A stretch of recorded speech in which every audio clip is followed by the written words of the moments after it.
மகர ராசியில் பிறந்தவங்களுக்கு உண்டான முழுமையான ஜனவரி மாத பலனதானங்க இந்த பதிவில் நம்ம பார்க்க போகிறோம்.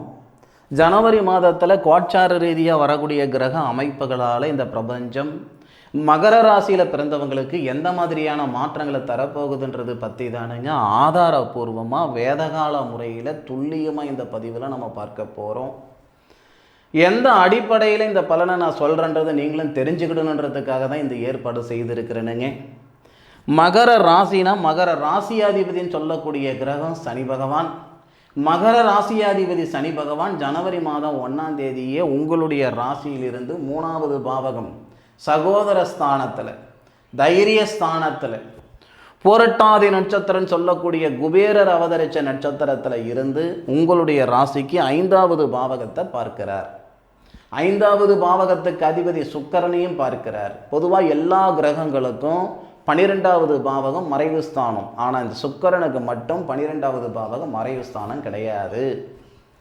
மகர ராசியில் பிறந்தவங்க திருமணமாகி 10 வருஷம் ஆகுதுங்க, 12 வருஷம் ஆகுதுங்க, ஏன் 16 வருஷம் ஆயிடுச்சுங்க. குழந்தை பாக்கியம் இல்லாத ஏக்கம் இருக்குது, சிரமம் இருக்குது, குழந்தை பாக்கியம் இல்லையன்ற ஆதங்கம் இருக்குது, கவலைகள் இருக்குது, எது வேணாலும் இருக்கட்டும். அப்போது அந்த குழந்தை பாக்கியத்தில் இருக்கக்கூடிய தடைகள் இந்த நேரத்தில் நீங்கக்கூடிய அமைப்பு. ஆதாரம் இல்லாமல் சொல்லல, ஆதாரத்தை சொல்கிறேன், கேட்டுக்கிடுங்க. மகர ராசியில் பிறந்தவங்களுக்கு 1, 2, 3, 4, 5 5வது பாவகம் தான் புத்திரஸ்தானம். புத்திரஸ்தானாதிபதினு சொல்லக்கூடிய கிரகம் சுக்கிரன் உங்கள் ராசிக்கு 12வது பாவகத்தில் ஐன சுகஸ்தானத்தில் வந்து தன்னுடைய சுய நட்சத்திரம், சுக்கிரன்னா தன்னுடைய சொந்த நட்சத்திரம், பூராடம் நட்சத்திரம்னு சொல்லக்கூடிய தன்னுடைய சொந்த நட்சத்திரத்தில் புத்திர காரகன் சொல்லக்கூடிய குரு பகவானுடைய பார்வை வாங்குறார். ஐன சுகஸ்தானத்தில் கணவன் மனைவிக்குள்ளே இருக்கக்கூடிய அந்த அந்யோன்யம் சொல்லக்கூடிய இடம் தானுங்க இந்த 12வது பாவகம். விரயஸ்தானம்னு சொல்லுவாங்க, அது வேறு.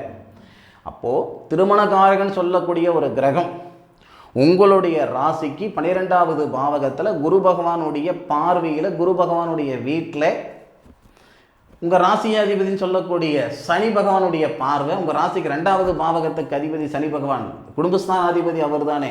அப்போ அந்த சனி பகவானுடைய அமைப்பில் சுக்கிரன் வருவதால், அதாவது புத்திரஸ்தானாதிபதி வருவதால் புத்திர பாக்கியத்தில் இருக்கிற தடைகள் 100% இந்த 2026வது வருடம் ஜனவரி மாதத்திலேயே பூர்த்தி ஆகிடும். அதில் மாற்று கருத்து இல்லை. அதே மாதிரி சுய தொழில் செய்ய முடியலையென்ற ஆதங்கம் நிறைய பேருக்கு இருக்கும். அதாவது மனக்கோட்டை கட்டுறனே தவிர, மனசுக்குள்ளார மனக்கோட்டை கட்டுறனே தவிர நெசத்தில் என்னால் கோட்டை கட்ட முடியல. யோசனைகள் நிறைய இருக்குது. மற்றவங்களுடைய வாழ்க்கைக்கும் வாழ்வாதாரத்துக்கு தான் நான் உறுதுணையாக இருக்கிற மாதிரி இருக்கேன். என்னால் என்னுடைய யோசனைகளை பயன்படுத்திக்க முடியலையென்ற ஆதங்கத்தில் இருக்கக்கூடியவங்களாக நீங்கள் இருந்தால் இந்த நேரம் உங்களுக்கான நேரம்தான். மகர ராசிக்காரங்களுக்கு இந்த 10வது பாவகத்துக்கு அதிபதி சுக்கிரன் தான். எப்படி நமக்கு புத்திரஸ்தானாதிபதி சுக்கிரனாக வராரோ அதே மாதிரி தொழில் ஸ்தானாதிபதி சுக்கிரன் தான். சுக்கிரன் தான் இங்கே பலமாக இருக்காரு. அப்படி இருக்கிற பட்சத்தில் ஏன்னா சுக்கிரன் யோகத்தோடு அந்த இடத்துல இருக்கிறார். 12வது பாவகத்தில் மறையில யோகத்தோடு இருக்கார். புதனாதித்ய யோகம்னு சொல்லுவாங்க, சூரிய மங்கள யோகம்னு சொல்லுவாங்க. இப்போ சூரியன் அப்படின்றது உங்கள் ராசிக்கு 8 கிரகம். அந்த 8 கிரகம் 12வது பாவகத்தில் மறைகிறது ரொம்ப ரொம்ப சிறப்பு, ரொம்ப சிறப்பு. 6 கிரகம் புதன், அந்த புதனும் 12வது பாவகத்தில் மறைகிறது இன்னும் சிறப்பு. இப்போது 11வது பாவகத்துக்கு அதிபதி லாபஸ்தானாதிபதி 12ல் மறைகிறார். இது ஒன்று தான் கொஞ்சம் யோசனை பண்ண வேண்டியது இருக்குது. ஏன்னா சுபஸ்தானாதிபதிகள் லாபஸ்தானாதிபதி செவ்வாய்.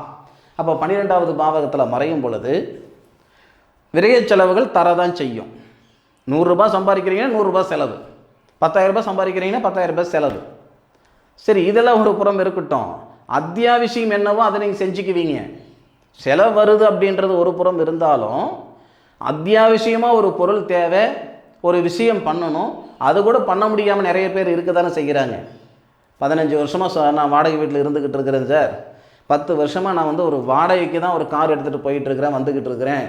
நான் கொடுத்த வாடகை இருந்திருந்தால் 2 காரு நான் வாங்கியிருந்திருப்பேன், நான் கொடுத்த வாடகை இருந்திருந்தால் ஒரு 2 வீடு நான் வாங்கியிருந்திருப்பேன்ற கவலைகள் சில பேருக்கு இருக்குதானே செய்யுது.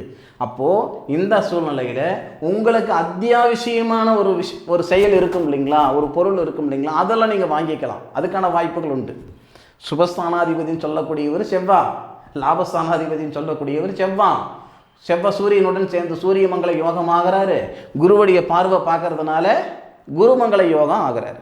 அப்படி இருக்கிற பட்சத்தில் ஜனவரி மாதம் தொடக்கத்திலேயே உங்களுடைய எண்ணங்கள் எப்படி இருக்கும்னா, செலவாகிறது 100% உண்மை. அந்த எண்ணங்கள் எப்படி இருக்கும்னா, நமக்கு பயனுள்ள ஒரு பொருள் வாங்கணும், பயனுள்ள ஒரு செயல் செய்யணுன்றதுல தான் நாட்டம் அதிகமாக இருக்கும். இதனால் சில பேர் மண்மனை வாங்கிறதுக்கான ஒரு சூழல் உருவாகும், சில பேர் வாகனம் வாங்கிறதுக்கான ஒரு சூழல் உருவாகும். அதில் மாற்றுக்கிறது இல்லை. சுய தொழில் செய்யணுன்ற எண்ணங்கள் இருந்தாலும் கூட இந்த ஜனவரி மாதம் உண்மையிலேயே 16 தேதிக்கு மேற்கொண்டு நீங்கள் செய்தீங்கன்னா இன்னும் சிறப்பாக இருக்கும். ஏன்னா 16ஆம் தேதிக்கு மேற்கொண்டு ஏன் சொல்கிறேன்னா, 12ஆம் தேதி சுக்கிரன் உங்கள் ராசிக்கு வந்துடுவார். தொழில் ஸ்தானாதிபதினு சொல்லக்கூடிய சுக்கிரன் உங்கள் ராசிக்கு வந்துடுவார். அப்போது உங்கள் ராசிக்கு வந்தாலும் உங்கள் ராசியில் வரக்கூடிய சாரம், முதல் சாரம் யாருன்னா விநாயகர் அவதரிச்ச நட்சத்திரம்னு சொல்லக்கூடிய உத்திராடம் நட்சத்திரத்தில் ஒரு 3 நாள் 4 நாள் இருப்பாருன்னு வச்சுக்கோங்க. அப்போ அந்த 17 தேதிக்கு மேலே திருவோணம் நட்சத்திரத்தில் சுக்கிர பகவான் வரும் பொழுது சுய தொழில் செய்தீங்கன்னா பிரமாதமான ஒரு சூழல் ஏற்படும். ஏன்னா இந்த 7 கிரகம்தான் சந்திரன் மாத தொடக்கத்தில் உச்ச நிலையில் இருக்கார், லாபஸ்தானத்தை பார்க்கிறார். இது ரொம்ப ரொம்ப சிறப்பான ஒரு சூழலாக இருக்கும். சுய தொழில் செய்யணுன்ற எண்ணங்கள் மகர ராசியில் பிறந்தவங்களுக்கு இருக்குதுன்னா 17 தேதிக்கு மேற்கொண்டு இந்த நேரத்தை நீங்கள் பயன்படுத்திக்கலாம். இல்லை சார், நான் இருக்கிற வேலையிலேயே மாற்றம் வேணும்னு எதிர்பார்த்துட்ருக்கேன், ஒரு நிறுவனத்தில் வேலை செய்துக்கிட்டு இருக்கிறேன், இடமாற்றங்களுக்காக நான் பார்த்துட்ருக்கேன், வேலை மாற்றங்கள் நான் பண்ணிகிட்ருக்கேன், தொழில் நிமித்தமாக ஒரு வேலை செய்யணும்னா உங்களுக்கு 14ஆம் தேதிக்குள்ளேயே பண்ணிக்கோங்க. ஜனவரி மாதம் 1ஆம் தேதியிலிருந்து 14ஆம் தேதிக்குள்ளார. ஏன்னா 8 கிரகம் 12வது பாவகத்தில் மறைஞ்சிருக்கும் பொழுதே ஒரு நிறுவனத்தில் வேலை செய்கிறேன், இல்லை ஒருத்தர்கிட்ட வேலை செய்கிறேன், ஒரு அடிமை தொழில்னு வச்சுக்கோங்களேன், சம்பளம் வாங்குகிற தொழில் நான் செய்துக்கிட்டு இருக்கிறேன்னா 14ஆம் தேதிக்குள்ளாரையே அதில் மாற்றங்கள் பண்ணிக்கோங்க. இல்லை சாமி, நான் சுயமாக செய்ய போகிறேன், நான் மற்றவங்களுக்கு சம்பளம் கொடுக்க போகிறேன், இப்படி இருக்கிறதுக்கும் வித்தியாசம் இருக்குது.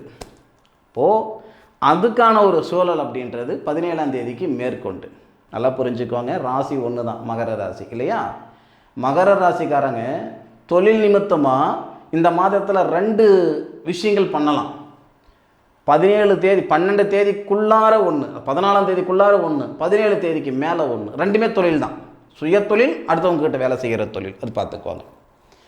சில பேருக்கு திருமணத்தில் இருக்கிற தடைகள் எல்லாம் நீங்கக்கூடிய ஒரு தருணமாக இருக்கும். அந்த திருமணஸ்தானாதிபதி புத்திரஸ்தானாதிபதியுடைய வீட்டில் இருக்கிறது, லாபஸ்தானத்தை பார்க்கறது, அதனால் குழந்தை பாக்கியத்தில் மாற்றங்கள் வரும்னு நான் சொல்லிட்டேன், அதான் ஆரம்பத்திலேயே சொல்லிட்டேன். அப்போ 2026வது வருடத்துடைய தொடக்கமே உங்களுக்கு நிறைவாக இருக்கும். அதே மாதிரி 15ஆம் தேதி, ஜனவரி மாதம் 15ஆம் தேதி சுபஸ்தானாதிபதி லாபஸ்தானாதிபதினு சொல்லக்கூடிய ஒரு கிரகம் உங்கள் ராசிக்கு வந்துடுவார், செவ்வாய். 15ஆம் தேதி சூரியன் வந்துடுறாரு இல்லைங்களா? அப்போ உங்களுடைய ராசியில் சுக்கிரன் இருப்பார், சூரியன் இருப்பார், அது போக செவ்வாய் வந்துடுவார். அப்போ இந்த இடத்துல சூரிய மங்கள யோகம் உங்கள் ராசியில் ஏற்படும். இந்த பாக பிரிவினை செஞ்சுக்கிட முடியலன்ற ஆதங்கம் இருந்தால் இந்த நேரத்தில் சரியாகும்.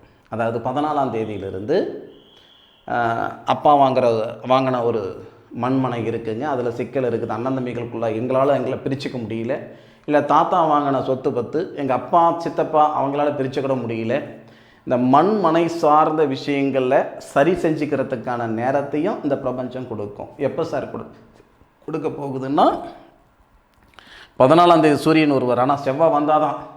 அப்போ 15ஆம் தேதியிலிருந்து 30-31ஆம் தேதிக்குள்ளார பாக பிரிவினை சரிப்படுத்திக்கிறதுக்கான ஒரு நேரம். மகர ராசியில் பிறந்தவங்களுக்கு 100% மிகப்பெரிய மனமாற்றங்களையும் வாழ்க்கையிலையும் வாழ்வாதாரத்திலையும் ஒரு மாற்றங்களை தரக்கூடிய ஒரு மாதம் தானுங்க ஜனவரி மாதம். அனுபவித்து சொல்லுங்கள். ஆராய்ச்சின பலன் சொல்லியிருக்கேன், அனுபவித்து சொல்லுங்கள். இந்த காலகட்டம் எப்படி இருந்தது அப்படின்றது நிச்சயமாக நீங்கள் அனுபவித்து சொல்லுங்கள். இந்த பதிவு மகர ராசியில் பிறந்தவங்களுக்கு பயனுள்ள பதிவாக இருக்கணும் மனசார நம்புகிறேன். மீண்டும் அடுத்த ஒரு அற்புதமான தருணத்தில் மகர ராசியில் பிறந்தவங்களை சந்திக்கும் வரை உங்களிடமிருந்து விடைபெறுவது உங்கள் வீட்டு ஜோதிட நண்பனான மா காளிதாஸ் மணிகண்டன். திருச்சிற்றம்பலம். வாழ்க வையகம், வாழ்க வளமுடன்.